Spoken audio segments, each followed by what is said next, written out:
Good morning बच्चों। आज हम लोग महाभारत में हम लोगों ने आज पढ़ा था अश्वत्थामा।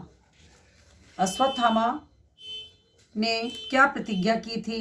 उसने दुर्योधन के सेनापति के रूप में क्या प्रतिज्ञा की और उसने क्या किया, ये जानने के लिए हम लोगों ने आज अश्वत्थामा पढ़ा था बच्चों। तो अश्वत्थामा में हम लोगों ने बच्चों देखा था कि दुर्योधन की क्रोध की अग्नि को शांत करने के लिए और अपने पिता की मृत्यु का बदला लेने के लिए अश्वत्थामा ने ये प्रतिज्ञा की थी कि मैं पांडवों के कुल का नाश कर दूंगा और सबको मृत्यु पहुंचा दूंगा। तो उसने इसके लिए क्या किया था? कृपाचार और कृतवर्मा के साथ मिल करके, जो कि कृपाचार ने उन्हें मना भी किया कि नहीं, ये धर्म नहीं है, तो उन्होंने कहा नहीं, जो मुझे करना है वो मैं करूँगा।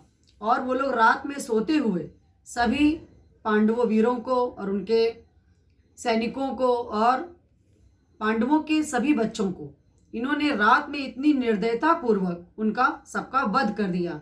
वध करने के पश्चात बच्चों और पूरे शिविरों में आग लगा दी।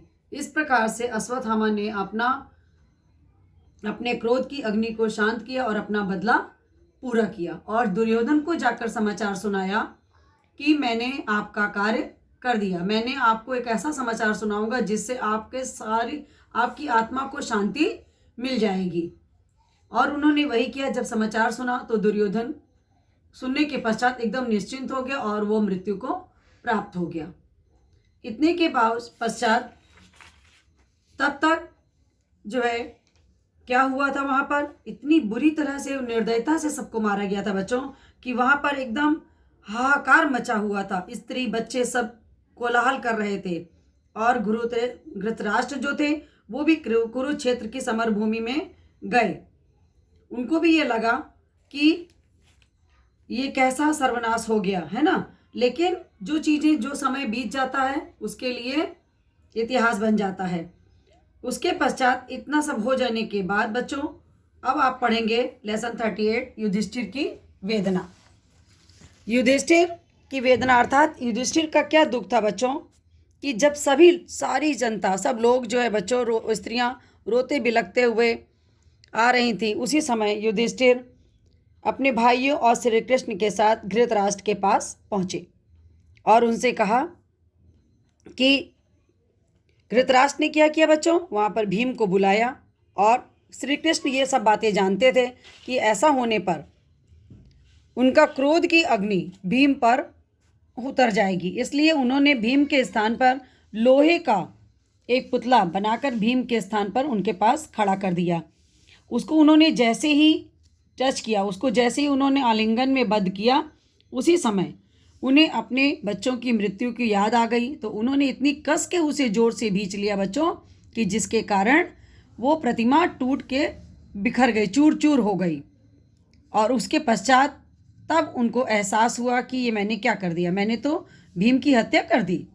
श्री कृष्ण ने तब धृतराष्ट्र से कहा, नहीं, आपने ऐसा नहीं किया। मुझे मालूम था कि आप अपने क्रोध में आकर ऐसा काम करेंगे, इसलिए मैंने उसको टालने के लिए मैंने लोहे की मूर्ति बनाई थी।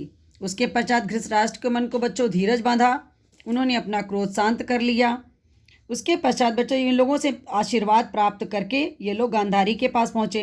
गांधारी भी बहुत क्रोध में थी, लेकिन उन्होंने अपने हृदय को शांत किया और पांडवों को आशीर्वाद दिया।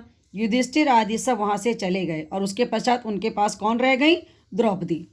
द्रौपदी और गांधारी ने एक दूसरे को सांत्वना देने वाला कोई नहीं था, तो बस दोनों ही आपस में एक दूसरे से कहती हैं कि इन सबका दोषी तो मैं ही हूँ। किसने कहा बच्चों? ये गांधारी ने कहा द्रौपदी से, क्योंकि यह मेरे ही कारण ये इतना बड़ा सर्वनाश हुआ है।